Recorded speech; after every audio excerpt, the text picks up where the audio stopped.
রাষ্ট্রপতির অপসারণের দাবিতে কমছে না জট, বাড়ছে জল্পনা। যে নতুন বাংলাদেশ চেয়েছিল মানুষ, সেই বাংলাদেশ এখনো তারা পায়নি। এখনো সেই পুরনো কনস্টিটিউটের আন্ডারেই চলছে দেশ। তাহলে আমরা কিসের জন্য লড়লাম? এই কনস্টিটিউটে চ্যালেঞ্জ জানাতেই তো আমরা রাস্তায় নেমেছিলাম। তাহলে কেন এখনো সেইভাবেই দেশ চলছে? এমনও চাঞ্চল্যকর দাবি উঠছে। এদিকে আওয়ামী লীগের নেতা জাহাঙ্গীর কবির লাইভে এসে করলেন একের পর এক বিস্ফোরক মন্তব্য। সবই ষড়যন্ত্র এবং চক্রান্ত করে ফাঁসানো হয়েছে শেখ হাসিনাকে। বিপক্ষ দলগুলির মধ্যে ছাত্র নেতাদের ও জনতাদের ভুল পথে পরিচালনা করে গণ অভ্যুত্থানের নামে নাকি স্বৈরতন্ত্র করেছে তারা। তার ফল তারা হাতে নাতে পাচ্ছে। বিগত 3 মাসের মধ্যে কোনো উন্নয়নই হয়নি দেশে, বরঞ্চ পিছিয়ে গেছে আরও কয়েক বছর। এক অরাজকতার সরকার চালাচ্ছে ইউনূস সরকার। বর্তমান সরকারকে অবৈধ সরকার বলে দাবি করছে আওয়ামী লীগ। গণহত্যাকারীদের ইম্পিউনিটি দিয়েছে নাকি বর্তমান সরকার, এমন বড়সড় দাবির বোমা ফাটালো জাহাঙ্গীর কবির। তবে কি বর্তমান অন্তর্বর্তীকালীন সরকারের সব খুঁটিনাটি এবার সবার সামনে তুলে ধরবে আওয়ামী লীগ? আবারও কি সর্বশক্তি নিয়ে রাজনীতির ময়দানে ফিরবে আওয়ামী লীগ? হ্যাঁ, আমাদের আজকের আলোচনায় থাকছে এতগুলো পয়েন্টের চুলচেরা বিশ্লেষণ। সম্প্রতি বাংলাদেশের রাজনীতিতে রাষ্ট্রপতির অপসারণের দাবিকে ঘিরে যা চলছে সে বিষয়ে বেশ কতগুলো রিপোর্ট আমরা ইতিমধ্যেই প্রচার করেছি আমাদের প্রথম কলকাতার পর্দায়। কিন্তু এই পরিস্থিতিকে কেন্দ্র করেই তৈরি হচ্ছে রাজনৈতিক জটিলতা। অন্তর্বর্তীকালীন সরকার, আওয়ামী লীগ, বিএনপি, জামায়াত সবাই যেন রাজনীতির ময়দানে সক্রিয়। গত 3 মাসে অন্তর্বর্তীকালীন সরকার ক্ষমতাভার গ্রহণ করেছে, কিন্তু এখনো পর্যন্ত বাংলাদেশের স্থিতিশীল পরিস্থিতি তৈরি হয়নি। বরং সবাই নিজেদের মতো চালাচ্ছেন রাজনৈতিক খেলা। কূটনৈতিক মহল এমনটাই মনে করছে।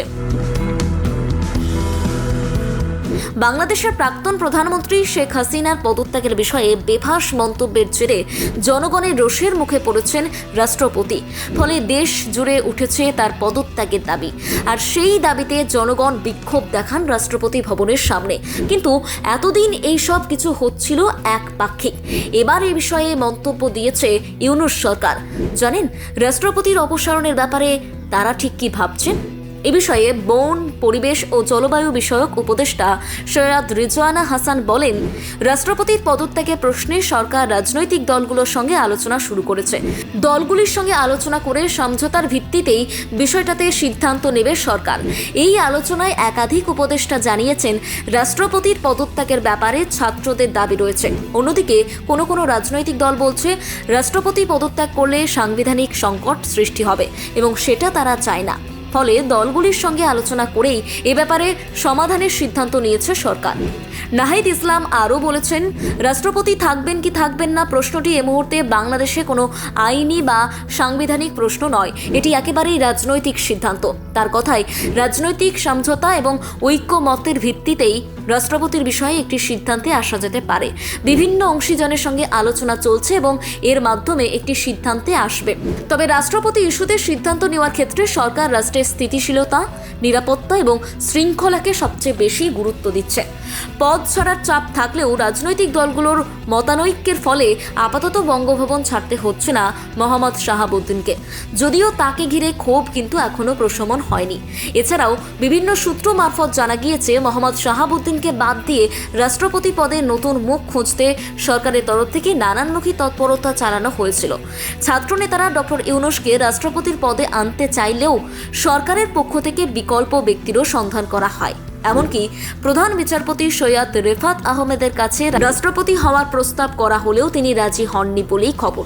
এদিকে আবার নতুন দেশ চালানোর কারিগর ও তাদের পদ্ধতি নিয়ে খুশি নন ছাত্রনেতা হাসনাত। এর জেরে গণমাধ্যমে সরাসরি কটাক্ষ করলেন তিনি। আইনি উপদেষ্টার সামনে হাসনাত বলেন, দরকার পড়লে আপনার বিরুদ্ধে দাঁড়িয়ে যেতে পারি। এর পাশাপাশি বর্তমান সরকারের গাফিলতির দিকটাও তিনি তুলে ধরেছেন।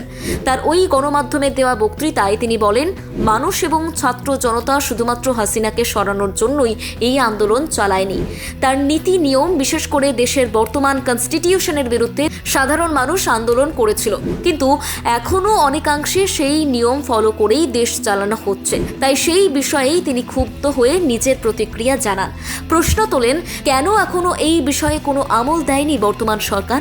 এ বিষয়েও তিনি জানতে চান আইন উপদেষ্টার কাছ থেকে।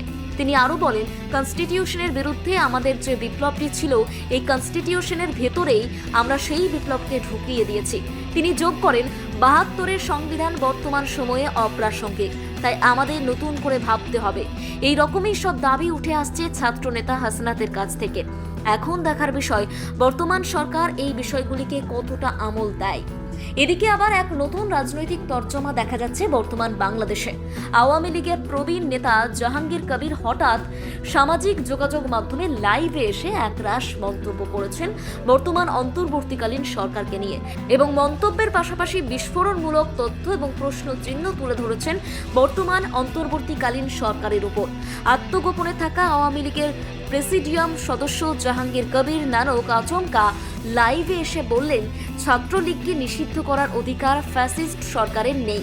শেখ হাসিনা সংবিধান অনুযায়ী সশরীরে রাষ্ট্রপতির সাথে দেখা করে লিখিত পদত্যাগপত্র জমা দেয়নি। তার মানে তিনি এখনো বাংলাদেশের বৈধ প্রধানমন্ত্রী, আর মোহাম্মদ ইউনূসের সরকার অবৈধ। তার মতে সরকার অবৈধ, তাই ছাত্রলীগকে নিষিদ্ধ করার অধিকার তাদের নেই। বাংলাদেশের ইতিহাসের সাথে ছাত্রলীগের ইতিহাস ওতপ্রোতভাবে জড়িত। আওয়ামী লীগের এই প্রেসিডিয়াম সদস্য দাবি করেন, আওয়ামী লীগ কখনো কাউকে মারেনি, নিপীড়ন করেনি। ষড়যন্ত্র করে শেখ হাসিনার উপর দায় চাপিয়ে জনগণকে ভুল বোঝানো হয়েছে বলেও তিনি দাবি করেন। বাংলাদেশে এখন ফ্যাসিস্ট শাসন চালু হয়েছে বলেও অভিযোগ তার।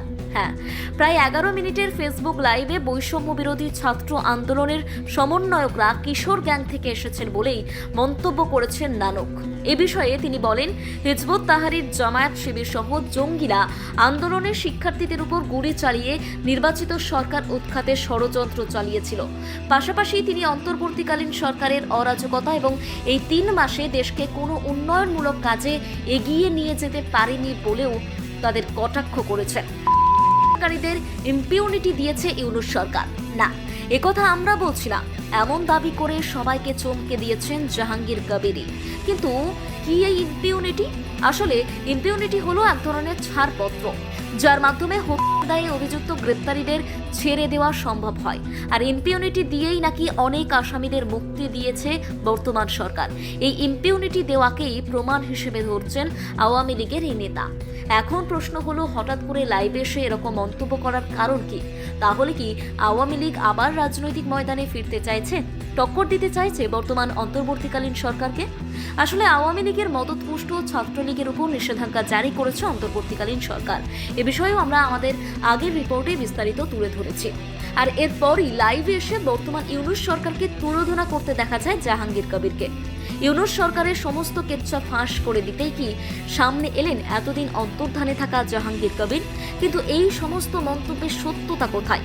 আদৌ কি কোনো প্রমাণ আছে আওয়ামী লীগের কাছে এই সমস্ত অভিযোগের? নাকি সমস্তটাই শুধুমাত্র মন্তব্যের মধ্যেই সীমাবদ্ধ, যার পেছনে নেই কোনো প্রমাণ? এক্ষেত্রে জাহাঙ্গীর কবির যে সমস্ত বিস্ফোরক মন্তব্য করেছেন তার সাপেক্ষে কোনো আইনি প্রমাণ তিনি তুলে ধরেননি। ফলে অনেকেই দাবি করছেন এই সমস্ত মন্তব্য ভুয়ো। কিন্তু তবুও তার এই লাইভের বক্তব্যকে ঘিরে এক চাঞ্চল্যকর পরিস্থিতি তৈরি হয়েছে গোটা বাংলাদেশে। ইতিমধ্যে সমস্ত গণমাধ্যমগুলি সক্রিয় হয়েছে এ বিষয়ে, এবং তথাকথিত কোনো প্রমাণ না থাকলেও তার এই বক্তব্যগুলিকে কেন্দ্র করে বাংলাদেশের মানুষের মনে যে নতুন করে প্রশ্ন তৈরি হচ্ছে অন্তর্বর্তীকালীন সরকারকে নিয়ে, সেটা কিন্তু অস্বীকার করা যায় না। যদিও এখন দেখার বিষয় ভবিষ্যতে এই বিষয়টা ঠিক কোন দিকে যায়। তার সাথে সাথে রাষ্ট্রপতির অপসারণের দিকেও নজর থাকবে আমাদের, এবং বিক্ষিপ্ত ছাত্র দলনেতা দেশের কারিগরদের যেভাবে দেশের আইন শৃঙ্খলা এবং কনস্টিটিউশনের পরিবর্তনের বিষয়ে বারবার অভিযোগ জানাচ্ছে, সে বিষয়েও দেশের প্রধান উপদেষ্টা কি বলছেন সেই দিকে চোখ রাখবো আমরা। কিন্তু জাহাঙ্গীর কবিরের এই মন্তব্যগুলিকে কি বর্তমান সিনারিওতে একেবারেই অস্বীকার করা যায়? এ বিষয়ে আপনি কি মনে করছেন? আপনার মতামত অবশ্যই কমেন্টে জানান। আমাদের আজকের রিপোর্ট এই পর্যন্তই। দেখা হচ্ছে পরবর্তী রিপোর্টে নতুন এক আলোচনার সাথে। ততক্ষণে চোখ রাখুন প্রথম কলকাতার পর্দায়। শেষ পর্যন্ত আমাদের সঙ্গে থাকার জন্য অনেক ধন্যবাদ।